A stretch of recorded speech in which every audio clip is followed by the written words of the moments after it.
नमस्कार दोस्तों, स्वागत है आपका हमारे YouTube चैनल में। मैं अभी बात करने वाला हूँ बिहार की राजनीति के बारे में, जो कि इसी साल के अंत तक बिहार में इलेक्शन होने वाला है। बिहार की राजनीति के बारे में मैं डिटेल से आप लोगों के सामने बात करने वाला हूँ। बिहार की राजनीति में एक बहुत ही तूफानी लड़ाई चल रही है। जब चुनावी सनक बढ़ी हुई है तो आरोपों का भी बौछार बढ़ा हुआ है। अभी जो बिहार में चुनाव चल रहा है, आरोप और प्रत्यारोप के बीच में चल रहा है। प्रशांत किशोर ने हाल ही में इंडिया के कई बड़े दिग्गज नेताओं के ऊपर बहुत ही गंभीर आरोप लगाए, जिसमें जो बिहार के उप मुख्यमंत्री हैं सम्राट चौधरी, वो हैं मंगल पांडे, वो हैं संजय जायसवाल, उनके ऊपर भी एक गंभीर आरोप है।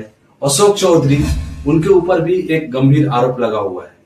तो आइए हम आपको इस वीडियो में बताएंगे कि इनके ऊपर क्या क्या गंभीर आरोप लगे हुए हैं और किस तरह के आरोप हैं। ये डिटेल से बात करने वाला हूं इस वीडियो में, तो बने रहे मेरे वीडियो में अंत तक। एक एक चीज में डिटेल से बात करने वाला हूं।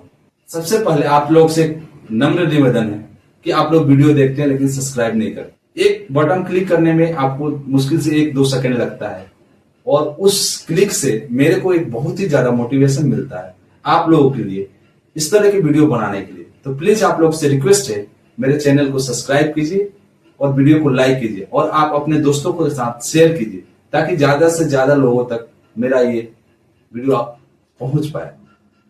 चुनाव से पहले राजनीति में आरोप और प्रत्यारोप गंभीर चल रहे हैं। प्रशांत किशोर, जो कि पहले रणनीतिकार थे, वो आज बिहार की धरती पे पिछले 3 सालों से कंटिन्यू मेहनत कर रहे हैं और उन्होंने एक अपनी पार्टी बनाया है जिसका नाम है जन सुराज। वो बार बार कहते हैं ये मेरी पार्टी नहीं है, ये बिहार के समस्त लोगों की पार्टी है।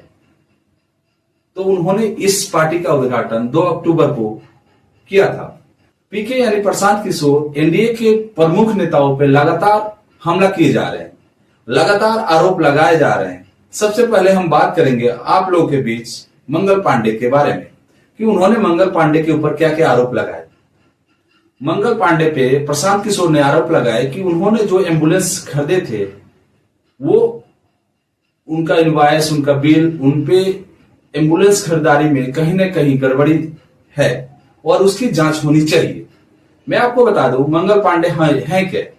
मंगल पांडे बिहार के हेल्थ मिनिस्टर हैं और उनकी हेल्थ मिनिस्ट्री में बिहार की जो हेल्थ का स्थिति है वो किसी से छुपा नहीं हुआ। आज भी बिहार में कोई बड़े स्तर पे अस्पताल नहीं है। हर एक जिलों में एक बड़ा अस्पताल होना चाहिए, जो कि नहीं है। सदर अस्पताल को मॉडिफाई कर रहे हैं, काम करने की कोशिश कर रहे हैं, लेकिन जितनी जनसंख्या है उन हिसाब से बिहार में डॉक्टरों की बहुत कमी है, अस्पतालों की कमी है, ये किसी से छुपा नहीं है। प्रशांत किशोर का आरोप है कि जो एम्बुलेंस बिहार के लिए खरीदा गया, वही एम्बुलेंस दूसरे राज्यों में बहुत कम दरों पर खरीदी गई, जबकि बिहार में वही एम्बुलेंस का रेट हाई करके खरीदेगी। और उनका सीधा आरोप ये है कि वो कहीं ना कहीं पैसा ज्यादा देने के वजह इनको कमीशन आया, जिसके चलते एम्बुलेंस का रेट बढ़ गया और बिहार की जो जनता का टैक्स का पैसा था वो नेताओं के जेब में गया।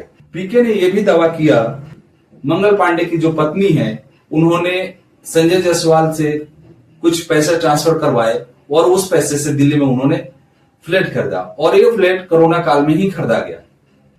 आगे प्रशांत किशोर आरोप लगाते हैं कि यूनिवर्सिटी में भी उनको एडमिशन कराने के लिए डिमांड ड्राफ्ट लिए गए। पीके ने सवाल उठाया कि मंगल पांडे ने अपनी पत्नी के खाते में 2.1 करोड़ रुपए जमा करवाए, कैसे करवाए और कहां से कराए, ये मंगल पांडे जवाब दें। पीके का आरोप था और कहा कि पांडे ने सरकारी फंड का कहीं ना कहीं मिस यूज किया हुआ है। तो ये सारी चीजें का वो जवाब दे। अगर जवाब नहीं दे रहे हैं तो ट्रांजैक्शन हिस्ट्री जनता के सामने शामिल करें। अब हम बात करने वाले हैं संजय जायसवाल के बारे में। संजय जायसवाल पे पीके का क्या आरोप है ये मैं आपको अभी बताने वाला हूं। अब मैं बात करने वाला हूं पीके का जो आरोप है संजय जायसवाल के ऊपर, उसके बारे में। सबसे पहले पीके यानी प्रशांत किशोर ने आरोप लगाया कि उनके डिस्ट्रिक्ट में ही एक पेट्रोल पंप है जहां से वो बिलोंग करते हैं। उस पेट्रोल पंप के सामने एक ओवरब्रिज बनना था। उन्होंने अफसर से या जिनसे भी सिफारिश करके उस ओवरब्रिज का काम रुकवाया, ताकि उनके पेट्रोल पंप को फायदा मिल सके। अगर वहां पेट्रोल पंप के सामने ब्रिज बन जाता तो पेट्रोल पंप की बिक्री में कमी आती, जिसके चलते उन्होंने ब्रिज का काम रुकवाया और डिले कराया ताकि उनके पेट्रोल पंप का सेल मेंटेन रहे। ये तो रहा उनका पहला आरोप। पीके ने आगे आरोप लगाते हुए कहा कि नगर निगम की जितनी भी गाड़ियां चलती है वो संजय जायसवाल का जो पेट्रोल पंप है वहीं से उनकी फ्यूल भरी जाती है, और उस फ्यूल में जो एक्चुअल बिल अमाउंट होना चाहिए वो बिल अमाउंट नहीं है। उनका सीधा सीधा आरोप है कि उसमें संजय जायसवाल ने गड़बड़ी किया, और मान लीजिए कि 1 लीटर का अगर पेट्रोल भरा जाता है या डीजल भरा जाता है तो उसका बिलिंग हुआ 2 लीटर या 3 लीटर, ऐसे करके वो पीके का आरोप है। अब इस आरोप में कितनी गंभीरता है, कितनी सच्चाई है, ये तो अगर बिहार सरकार उसको चेक कराती है तो उस पर डिपेंड करता है। आगे उन्होंने ये भी कहा कि अगर मेरी सरकार बनती है तो मैं जितने भी बिहार में भ्रष्ट नेताएं हैं, जो टॉप 100 अधिकारी हैं, भ्रष्ट नेता है, मैं उनकी जांच कराऊंगा, क्योंकि मैं जनता का पैसा किसी और के पास नहीं जाने दूंगा। उसके बाद आगे मैं बात करने वाला हूं सबसे इंपॉर्टेंट चीज, जो कि बिहार के अभी उप मुख्यमंत्री हैं सम्राट चौधरी। उनपे पीके का हाल ही में 2 दिन पहले बहुत ही गंभीर आरोप लगाया हुआ है। उनपे हत्या का आरोप है। जी हां दोस्तों, आपने सही सुना। जो बिहार के उप मुख्यमंत्री हैं अभी फिलहाल में, जो बीजेपी के नेता हैं, उनपे एक बहुत ही ज्यादा गंभीर आरोप प्रशांत किशोर के द्वारा लगाया गया है।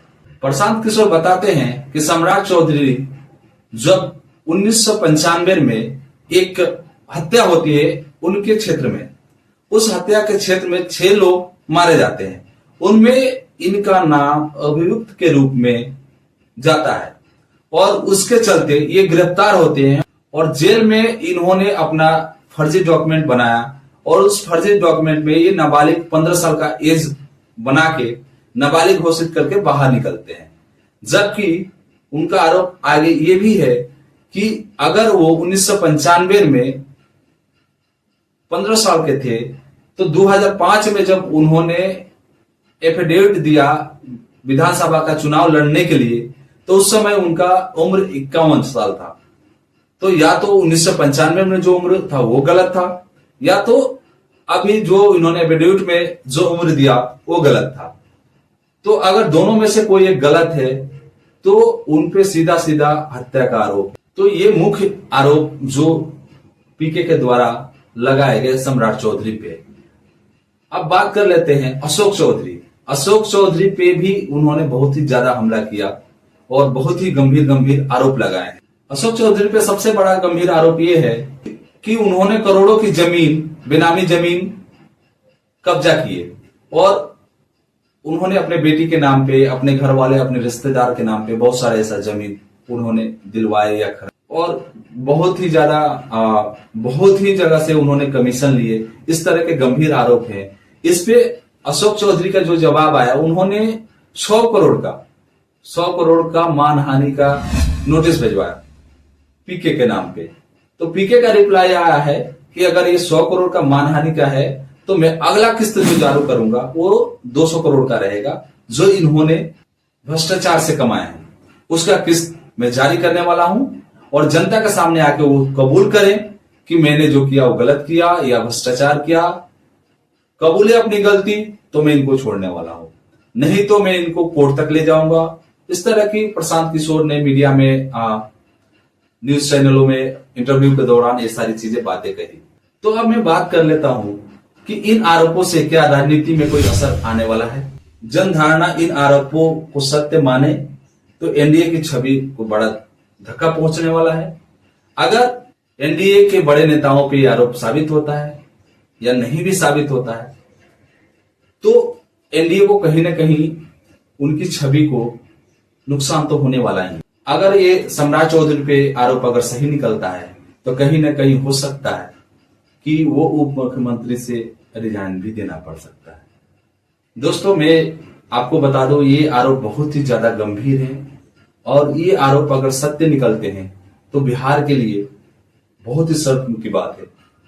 अब आपके मन में सवाल उठता होगा, क्या सम्राट चौधरी ने इस पे कोई सफाई दिया? तो उन्होंने न्यूज चैनलों में बात करते हुए कहा कि जो प्रशांत किशोर जी बात कर रहे हैं वो ऐसे ही बात कर रहे हैं, उनमें कोई सत्यता नहीं है। इस तरह करके उन्होंने इस सवाल का जवाब दिया। तो इस बारे में आप क्या सोचते हैं? आप अपने राय कमेंट बॉक्स में जरूर लिखें। आपका क्या राय है, आप क्या सोचते हैं? अगर आप बिहार से इस वीडियो को देख रहे हैं तो प्लीज कमेंट करके बताएं कि वहां की राजनीति हलचल कैसी चल रही है। नीचे कमेंट बॉक्स में कमेंट करें और अपनी राय दें और मेरे चैनल को सब्सक्राइब करें और ज्यादा से ज्यादा लोगों तक शेयर करें। मिलते हैं नेक्स्ट वीडियो में, तब तक के लिए जय हिंद दोस्तों।